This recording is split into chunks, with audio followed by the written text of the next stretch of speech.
We are the Gujarat Technological University. Since its inception over a decade ago, GTU has been empowering young and curating minds to realize their true potential. Over 4 lakh inspired students are enrolled with one of the premier academic universities in India. With more than 450 affiliated colleges in its fold operating across 5 zones of the state, GTU, the International Innovative University, your place to move forward.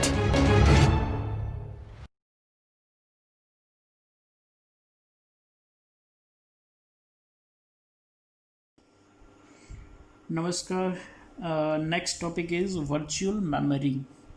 હવે આપણે એક memory હાયરાર્ચી એવું study કરેલું છે. એમાં આપણે એવું જોયું છે કે સીપીયુ છે એની અંદર રજિસ્ટર્સ છે એ ઇનબિલ્ટ હશે.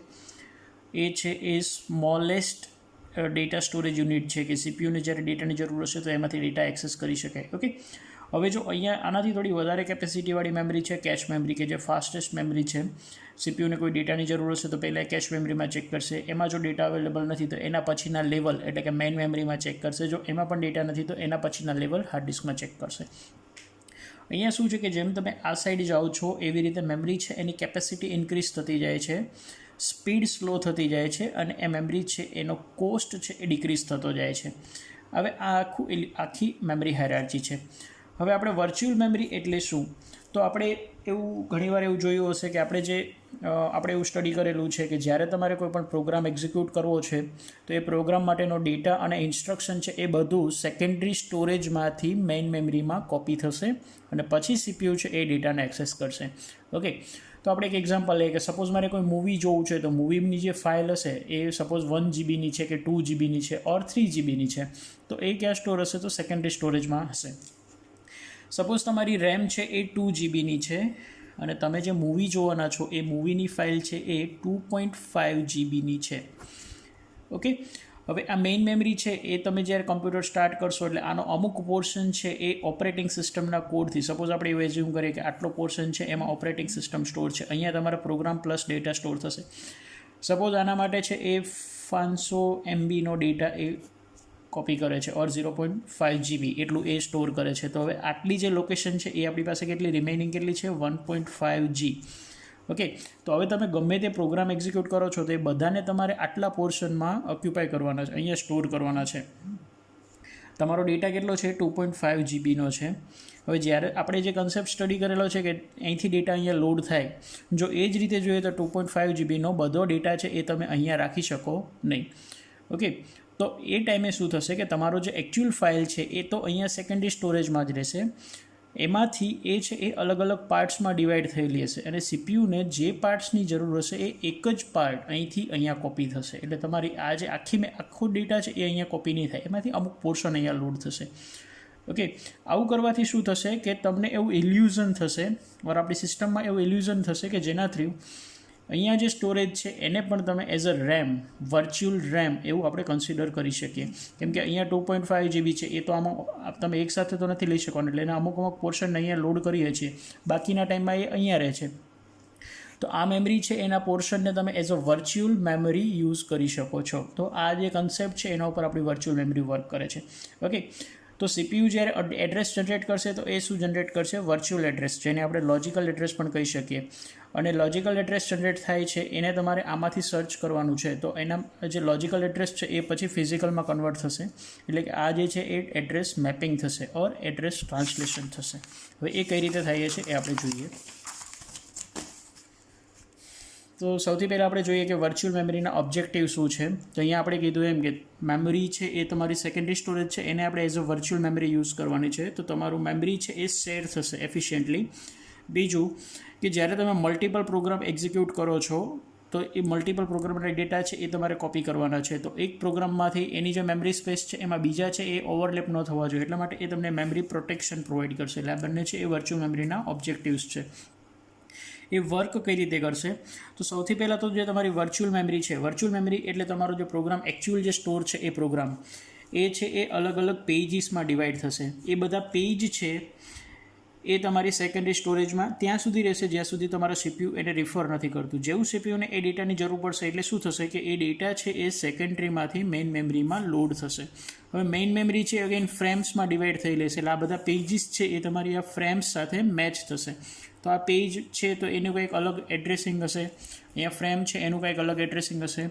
તો અહીંથી તમારે આ એડ્રેસિંગમાં એને ટ્રાન્સલેટ કરવું પડે. તો એ વર્ચ્યુઅલ એડ્રેસ છે એને આપણે એકચ્યુઅલ એડ્રેસમાં ટ્રાન્સલેટ કરવાનું છે. વર્ચ્યુઅલ એડ્રેસ એટલે લોજિકલ એડ્રેસ અને એકચ્યુઅલ એડ્રેસ એટલે ફિઝિકલ એડ્રેસ.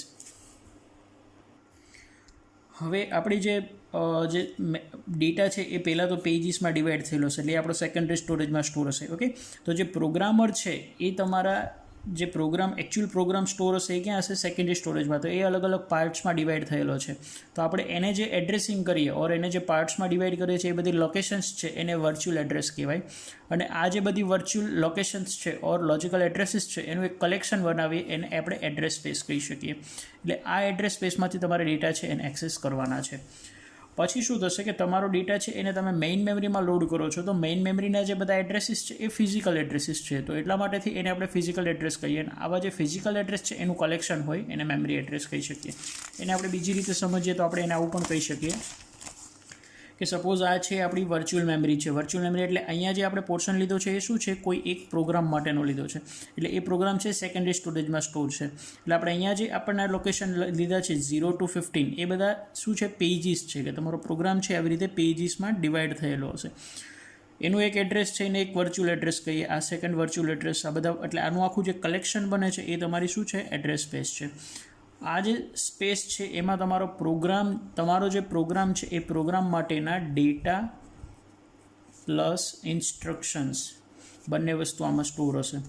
ઓકે, હવે જ્યારે તમારે આને એક્ઝિક્યુટ કરવાનો છે તો આમાંથી જેટલા ડેટાની ઓર જેટલી ઇન્સ્ટ્રક્શનની જરૂર હશે ઓર જેટલા એડ્રેસ રિફર થશે એ બધા અહીંથી મેઇન મેમરીમાં લોડ થશે. હવે મેઇન મેમરી છે એ અગેન્સ્ટ એમાં ડિવાઇડેડ હશે, ફ્રેમ્સ બનેલી હશે અને એક ફ્રેમ ઉપર એક પેજ છે તમારું એ લોડ થશે. ઓકે, અહીંયા જે પેજની સાઇઝ છે એ જ સાઇઝની અહીંયા ફ્રેમ બનશે, બંને સેમ હશે. હવે અહીંથી આખો ડેટા છે એક સાથે લોડ નથી થતો, આપણે એને પાર્ટમાં અહીંયા લોડ કરીએ છીએ. તો જ્યારે આપણે એને પાર્ટમાં લોડ કરતા હોય તેને નોન કન્ટિગ્યુઅસ મેમરી અલોકેશન પણ આપણે કહી શકીએ. અહીંયા જે બધા લોકેશન્સ છે એ આપણા ફિઝિકલ એડ્રેસીસ છે, એનું આખું જે કલેક્શન બને છે એને મેમરી સ્પેસ કહેવાય. એટલે અહીંથી તમારે સપોઝ આ 0 નંબરનો પેજ છે એ 3 નંબરની ફ્રેમમાં સ્ટોર છે. સેમ એવી રીતે 1 નંબરનું જે પેજ છે એ 6 નંબરની ફ્રેમમાં સ્ટોર છે. સેમ એવી રીતે 2 નંબરની જે પેજ છે એ 8 નંબરની ફ્રેમમાં સ્ટોર છે. તો અહીંયા શું થશે કે સપોઝ હું આવું કરી દઉં કે પેજ અને ફ્રેમ એ બંનેનું મેપિંગ માટે આપણે એક ટેબલ બનાવીએ કે સપોઝ પેજ નંબર 0 છે તો એ ક્યાં સ્ટોર છે? 3 ઉપર. પેજ નંબર 1 છે એ ક્યાં સ્ટોર છે? 6 ઉપર. પેજ નંબર 2 છે એ ક્યાં સ્ટોર છે? 8 ઉપર. તો આવું જે આપણે બનાવીએ છીએ એને પેજ ટેબલ કહેવાય.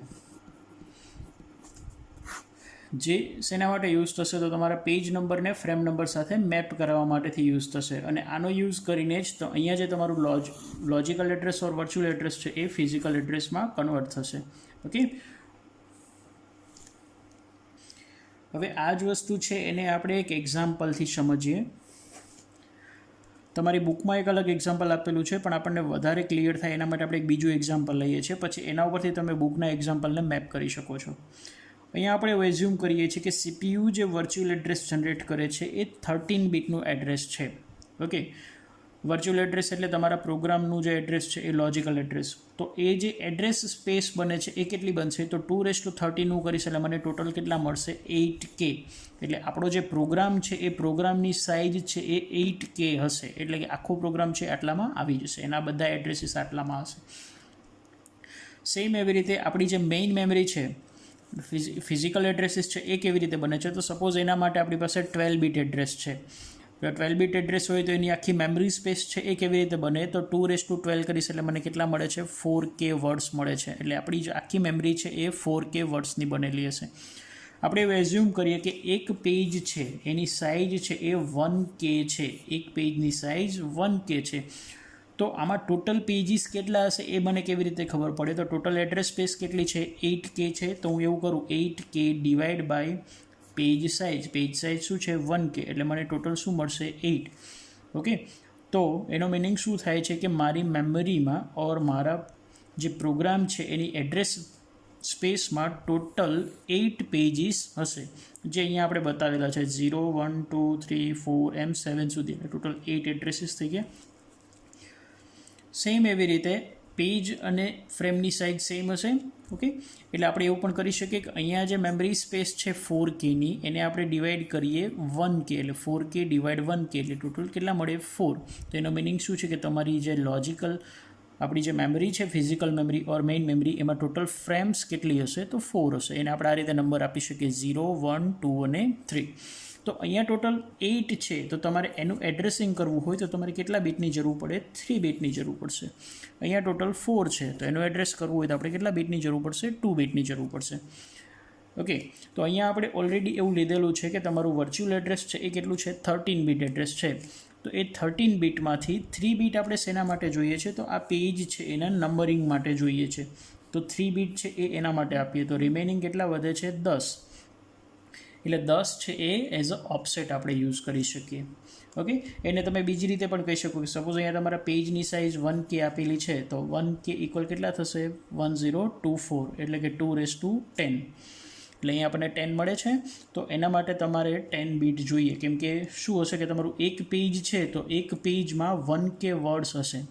એટલે 1K વર્ડ્સ છે એટલે કે 1024 વર્ડ્સ છે એને તમારે રિફર કરવા હોય તો આટલા લોકેશન જોઈએ. સમજાય છે? સેમ એવી રીતે કે આપણું જે બીજું એડ્રેસ છે ફિઝિકલ એડ્રેસ એ આપણને આપેલું છે કે 12 બીટનું છે. એ 12 બીટમાંથી જે 2 બીટ છે આપણે શેના માટે જોઈએ છે આ ફ્રેમને રિફર કરવા માટે. એટલે 2 બીટ આપણે એમાં ઓક્યુપાય કરીએ તો બાકી કેટલા વધે છે 10. એ શું છે ઓફસેટ. હવે આપણે અહીંયા પહેલાં કીધું કે પેજની સાઇઝ અને ફ્રેમની સાઇઝ સેમ છે, તો ઓફસેટની સાઇઝ બંનેમાં સેમ હશે. ઓકે, હવે શું કરીએ છીએ કે તમારું CPU છે એ ફર્સ્ટ સ્ટેપમાં શું કરશે કે કોઈ એક એડ્રેસ જનરેટ કરશે. એ કેવું એડ્રેસ હશે વર્ચ્યુઅલ એડ્રેસ. વર્ચ્યુઅલ એડ્રેસ 2 પાર્ટમાં ડિવાઈડ થાય, પેજ નંબર અને ઓફસેટ. એટલે આ એડ્રેસ જનરેટ થાય છે. એ એડ્રેસને તમારે શું કરવાનું છે ટેબલ માટે પેજ ટેબલ જે છે એમાં આપણે મેપ કરાવવાનું છે. કઈ રીતે? તો અહીંયા જે પેજ નંબર આપેલો હશે 3 બીટ પેજ નંબર એને આપણે અહીંયા સર્ચ કરવાનો છે.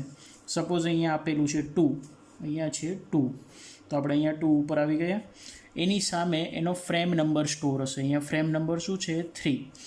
એટલે આ 3 નંબરની આનો મિનિંગ એવો થાય કે તમારું સેકન્ડ નંબરનું જે પેજ છે એ થર્ડ નંબરની ફ્રેમમાં સ્ટોર છે. ઓકે, આવું આપણે કરી શકીએ. સેકન્ડ નંબરનું પેજ છે એ થર્ડ નંબરની ફ્રેમમાં સ્ટોર છે. અહીંયા સપોઝ હું 2 કરી દઉં તો શું હશે કે સેકન્ડ નંબરનું પેજ છે એ સેકન્ડ નંબરની ફ્રેમમાં છે. સપોઝ અહીંયા હું 0 કરી દઉં તો આ પેજ છે એ 0 નંબરની ફ્રેમમાં હશે. ઓકે, અહીંયા તમારા જે ફ્રેમ નંબર લખવાના છે એના માટેની ચોઈસ આપણી પાસે કેટલી હશે તો 0 1 2 અને 3. અહીંથી જે ફ્રેમ નંબર સિલેક્ટ થાય છે એ ફ્રેમ નંબર છે એ અહીંયા સ્ટોર થશે. એટલે અહીંથી આપણે શું આપીએ છીએ 2, એટલે અહીંયા 2 આવી જશે. ઓફસેટ અહીંયા જે છે એ જ અહીંયા આવશે. એ બંનેના કોમ્બિનેશનથી નવું એડ્રેસ જનરેટ થાય છે 12 બીટ, એને આપણે કહીએ છીએ ફિઝિકલ એડ્રેસ. હવે શું થશે કે અહીંયા જે ફિઝિકલ એડ્રેસ છે એમાં અહીંયા ફ્રેમ નંબર શું આપેલો છે 2. એટલે 2 ઉપર જઈએ એટલે એનો મિનિંગ શું છે કે અહીંયા તમે જે પેજની રિક્વેસ્ટ કરેલી છે એ પેજ ક્યાં સ્ટોર છે તો આ લોકેશન ઉપર સ્ટોર છે. એટલે અહીંયા તમારું એક પેજ છે એ સ્ટોર છે. હવે એ એક પેજમાં ટોટલ વર્ડ્સ કેટલા હતા 1024 ઓર 210. તો અહીંયા આપણે એવું કીધું છે કે 0 થી 210 - 1 એટલે આ શું થશે 1023. એટલે ટોટલ એટલા એડ્રેસીસ છે અહીંયા આપેલા છે.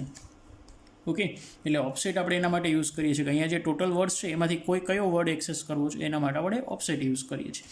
એટલે અહીંયા જે આપણે કરીએ છીએ એને logical to physical address translation કહેવાય. આવું આપણે એટલા માટે કરવું પડે છે કે વર્ચ્યુઅલ મેમરી છે એમાં શું થાય છે કે આખો ડેટા એકસાથે કોપી નથી થતો, પેજ બાય પેજ કોપી થશે. એટલે તમે એક પેજનું એક્ઝામ્પલ લઈને આપણે અહીંયા એ વસ્તુ સમજીએ છીએ કે એક પેજ આવી રીતે લોડ થાય છે, તો બીજું પેજ જોતું હોય તો એ પણ એ રીતે થઈ શકે. ઓકે, એને બીજી રીતે આપણે એવું પણ જોઈ શકીએ કે સપોઝ આ તમારી મેઇન મેમરી છે એમાં ટોટલ ફ્રેમ સમાવવાની કેપેસિટી કેટલી છે 4, પણ તમારું એક જ પ્રોગ્રામની ફ્રેમ છે 8 છે. તો આવા તો ઘણા બધા પ્રોગ્રામ હશે, તો બધાને તમે અહીંયા ન સમાવી શકો. એટલા માટે આપણે શું કરીએ કે એક એકને અહીંયા કોપી કરીએ છીએ, પછી એ રિપ્લેસ થતા જશે. ઓકે, તો આખો કન્સેપ્ટ છે એ વર્ચ્યુઅલ મેમરીનો કન્સેપ્ટ છે કે જેમાં આપણો બધો પ્રોગ્રામ છે આવી રીતે પાર્ટ્સમાં એક્સેસ કરીએ છીએ જેના નોન કન્ટિગ્યુઅસ મેમરી લોકેશન પણ કહી શકીએ, જે આપણે ઓલરેડી ઓપરેટિંગ સિસ્ટમમાં મેમરી મેનેજમેન્ટ ચેપ્ટરમાં પેજિંગ એન્ડ સેગમેન્ટેશન આમાં આ બધી વસ્તુ છે આપણે ડિસ્કસ કરેલી છે. ઓકે, સો જો તમને કોઈ ડાઉટ હોય આ ટોપિક રિલેટેડ તો તમે એ કમેન્ટમાં એ મને પૂછી શકો છો. Okay, thank you again.